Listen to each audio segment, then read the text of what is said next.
Program activated. Attention everyone, the unpleasant noise you are about to hear coming from your radio is not a mistake. Okay, first things first, what is your name? This is Big Sonny playing the best of the 90s and beyond. Are you ready for this? Yeah. Radio in motion. Please do not turn off your radio, but turn up the volume on your receiver as high as it can go. All right, here we go. Radio in motion. All right, you're listening to Sunbury Radio. This is Radio Motion. Tonight's 80s glam rock. We've got more big hair, leather, and eyeliner than a drag show. But first, we're going to have another installment of The Ugly Truth. Before we get back to that, tonight I want to talk about something different and something that I do know about, a little bit about, just because I'm in a role where I actually hire a lot of people, and this is about a report they did on Gen Z, for everyone on the north side of the hemisphere. I'll say Gen Z, though, tonight. But yeah, it seems they took this poll, and Gen Z is they've been taking interviews and not really being able to lock down sort of a full-time position. And look, I know it's tough out there on both sides as an employer or an employee, but some of these stats are kind of interesting, and I'll address them afterwards. But so in December 2023, a New Jersey-based research group, Intelligent, did a study, and they reported 39% of Gen Z failed to sort of pick up on professional cues, causing 39% of employers to hire older candidates, more experienced candidates, which is, again, a bit sad. Everyone deserves a chance. Everyone has to start out somewhere to get that experience. But something's a bit amiss lately. For the same reason, 48% of employers are offering remote and hybrid work to older employees. And I can certainly, confirm that. I think employers are having to be more flexible because, especially after COVID, people just have become, I think, more aware and polarized of their life and the job they've chosen. And so, yeah, some people are thinking, is this really what I want to do for the rest of my life? And is my employer really giving me what I need? So yeah, they're offering roles where they can work from home, and they're probably offering those roles to the more experienced workers. Employers also reported, according to the report, that recent college grads are just generally unprepared when it comes to interviewing for a job. And let me say that excludes first-timers or someone who's nervous. I think if you're someone who's good at hiring, or you have the experience, I think you can tell when someone's nervous. That's different. That happens. You can tell that beyond it, there's something else there. You can hear it in the words in between the words and the things that they're nervous about. I don't think this is about being nervous. I think this is about them just being unprepared of what it's like to go into a real job market compared to be honest, sort of the collegiate world that they're in. It's kind of a fantasy world when you go to university. It's this fantasy world that it's a bubble that you live in, and it doesn't really mesh with real life jobs. More than half employers said that Gen Z struggle the most with eye contact. Now, I will address this one. I think this is interesting. First of all, I believe wholeheartedly in merit and meritocracy. That's how you get a job. When you start going on external factors, it just leads to failure. You get the best person for the job based on skill, experience, and their overall suitability for the job, irrespective of anything else. But I will be honest, there are some visual things that can happen, and body language is important. And I've noticed that a lot too. There's a real lack of eye contact in this world, and especially when it comes to something like a job interview. And I'm sorry, first impressions do matter. First impressions are huge, and they still exist these days. It's just a simple sort of respect. And I'm going to be honest, the young kids, and again, by the way, this doesn't mean everyone. This isn't a blanket rule for everyone who's young. This is just a report giving some averages on what's happening, and I'm sure each individual is different. But overall, I'm actually finding that too when I have been interviewing sort of younger people just coming out of school, and this is possibly their first job.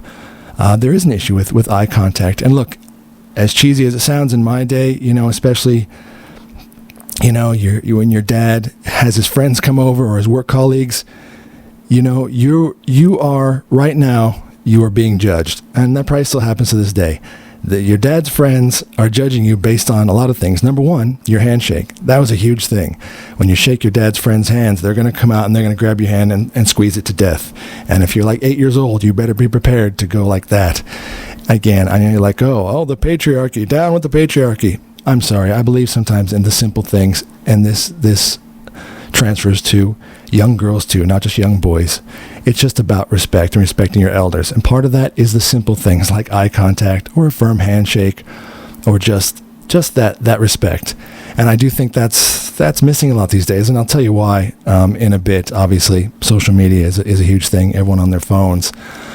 Candidates in this younger age group also ask for unreasonable salaries. And dress inappropriately. I'll address that one later. I think that's interesting and is possibly true, asking for sort of unreasonable salaries. 21% of employers reported during virtual interviews, candidates refused to turn on their camera. I have found this to be true as well. Again, I think that's a simple thing and a first impression thing. I'm not saying in every situation, maybe the camera didn't work. Okay, this happens. Technology is fallible. But I do believe sometimes there are people, they don't want to face it. Even virtually, even remotely, they can't face the camera because they know someone's on the other end. And I'm going to be honest, I'm not saying that completely gives you the full story of their character, but it doesn't help as a first impression. If you don't want to turn on that camera and you don't want to be seen, I just going to be honest, it puts up a red flag right away. You need to, if you're going to go to a job where you're going to have to be seen and deal with people, your work colleagues, or it's a client-facing role, you're going to have to be seen. So you're going to have to figure that out. You have to front up and sort that out. 20% reported that candidates brought their parents. I don't even know what to say to that one. I have no comment for that. I don't even know what that means. If you brought your parents for what? I don't know.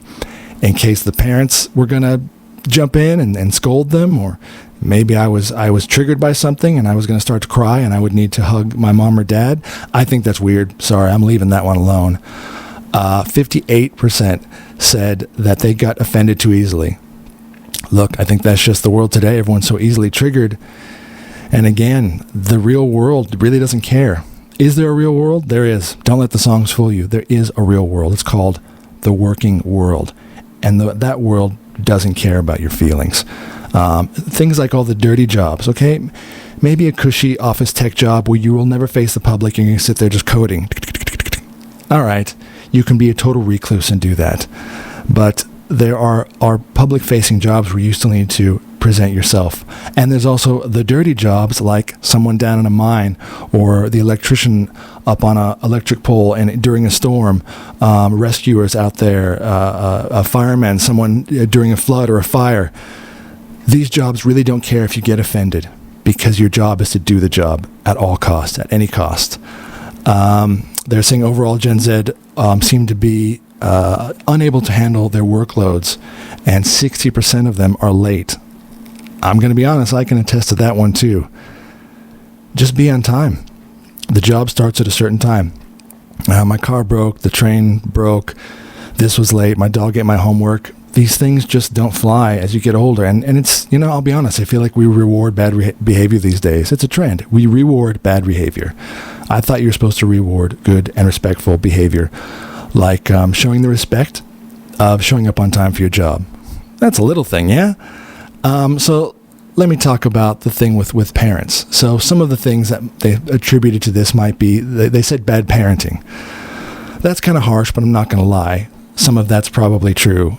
Everything you are does start in the home, and you are shaped by your parents. And by the way, I don't care if you have two moms, two dads, a mom and a dad, whatever you have, one mom, one dad. I'm just going to say this. I think it does help if you did have two parents, a mom and a dad, or a mom and a mom, whatever. I'm just saying it's a tough gig being a single mom or single dad in general, because one child or multiple, you need to divide and conquer. So already I think you're on the back foot there, and that's a tough one. So I think, yeah, it probably would help to have two parents so they can give you that balance from their experience. It's all about passing on their experience. Talking about salaries, I think that one's interesting. Demanding unreasonable salaries. Look, we live it used to be everyone wanted their 15 minutes of fame. Now I say they want 5. Everyone's going to get their 5 because there's more people trying to grab that piece of the pie. I get it. Things are getting expensive. It's getting tough out there. But there's this feeling sometimes of not wanting to put in the work. Sometimes the direction you're on is going to take a while. Your career, that job, whatever it is you're struggling for, it's going to take a while. Everyone wants to be this TikTok star overnight. They want to make big money instantly. If you have an idea and the brains to do that, of course pursue that. But just know in the meantime, you may have to have a regular job, and that may also, the people who hired you for a certain reason, and you should respect them by doing that job. So I think they're asking for unreasonable amounts of money because they just don't want to be there. They just want to get it over with quick, and that's not always possible. And that's weird that we live in that world. I hate to bring this up, but what's the incentive sometimes? I guess for young people, if they could go on, a girl could go on OnlyFans and make millions. I know that sounds horrid, but it's true. I'm not knocking anyone that does it, but I'm just saying if that's the path you wanted to take, that's fine for you, but I don't think that's for everybody. And let me also say, young women can go on OnlyFans, but it's not the same for guys. I'm just saying it's a bit of a double standard there because even I dare say it's easier for a girl to make money on OnlyFans than a guy. But again, look, those are get quick, rich quick sort of things, and that's not the way to go. The other thing they said may have attested to this poll that they took is the COVID lockdowns. I will say that's certainly a contributing factor. It is very possible. Returning to society after being locked down for a couple years, for real, after saying you can't leave your home and your whole world was just literally on your phone. Bad enough that the younger generation, including all of us, we're on our phones constantly. But during COVID lockdowns, there was no way to be social because you couldn't be social. So imagine the younger kids who were just getting into that point where they were starting to learn to be social, and that was closed off to them, and now they're just thrown back into society. Yeah, that's probably a contributing factor, and it's not a good one. The other thing is they're saying, what's the incentive to work as far as is the American dream dead, or the Australian dream, or just the dream to own your own home and to build wealth of your own? I'll admit it is disconcerting, and there's a lot of negativity, and the huge companies like BlackRock and Vanguard, they're buying up all the real estate and all the homes and making it harder and harder for that next generation to even own their own home, which I think is an amazing thing when a family is able to build that wealth and then pass it on, and they work hard for that. And it's possible a lot of young kids will never own their own home. So their incentive is, what's the point? Why? I'll live at home. I'll live at home with mom and dad, and I'll make a YouTube channel. Again, we all want that. We all want the millions of hits and making big money, but it's the 1%ers. It's a small percentage. I'm never saying not to go for your dreams, but just be realistic. It takes a lot of work. It's like the iceberg. People just see the tip of the iceberg. Oh, it's wonderful. They don't see the huge part of the iceberg that's underneath. That's all the work. That's all the effort it would take. And you have to be committed to do that. You need to be committed 24 hours a day if that's your only way out. So the other thing is they were saying employers aren't making their jobs inspiring enough or interesting enough. I'm going to say that is partly true as well. I think, especially these days, the employer themselves also has to be competitive, and you can't just be the kind of boss that barks orders at people. That world is gone. I'm not saying there doesn't have to be leadership and discipline, but that's a difference. Is the leadership is, I think, and this is how I am, you need to find what they're good at, their strengths, what inspires them, and then also try to get maybe things they aren't quite good at, but they're willing to learn, and that is how it works, and they can expand their skills and show you. And then it's up to them. When you give them the incentives to make work interesting and give them opportunities, and then that person still tanks it and doesn't show up and doesn't do the job, and they don't show you that they want to be there, then that's on them totally. But yeah, the employers, they have to come to the party as well too. I believe that. And then the last one, of course, I left to last. Yes, the world of social media. How can you imagine that this younger generation has the same sort of social skills that we had growing up, when their whole world is looking into this little window? Like I always say, the movie The Matrix, we all thought it was awesome and futuristic, but the fact is there's a dark side to the Matrix. Everyone living in this fantasy world, and being everything they want to be in a virtual sense, but it's a lie. Not to be mean, the Matrix is a lie. It's a trap. So living in that fake world of online, I say that's problematic. Worse than when our parents told us, sit in front of the TV was too long. And believe me, that started the ball rolling. I'm not going to deny it. I grew up with TV, and that was another way to disconnect from the people around you, your friends, your family. 100%. Don't deny that. I'm not saying TV was evil. I'm just saying phones now and any devices, iPhones, iPads, that's just the evolution of the TV. And it's just, exponentially, it's a whole different world. At least the TV, you had to switch channels, and if there was nothing on, you might still go outside. There's nothing on. I'll get on my bike and go outside and ride with my friends. At least I had that. I'll be honest. We would go out and we would go on adventures because there'd be nothing on TV. But now, their adventures are here. They're doing everything on the phone, and I don't think that helps lead someone who needs to develop those skills, because I'm sorry to say, it's not just about young kids. People's prefrontal lobes aren't even developed till they're in their 20s. The fact is we're sort of staying younger longer. So yes, there's people in their 20s who still really haven't had the opportunity to develop those skills, and that's a bit sad. So look, I don't know what the takeaways are. Put the phone down once in a while. Learn to interact with people beyond just your small clique. That includes your family, friends of your family. You've just got to learn those social skills. And for parents, you need to still pass on those skills. You can't just let their whole world be on the phone. You need to show them that one day you're going to have to go for an interview, and whether it's a virtual interview or in person, first impressions and impressions in general, they do count.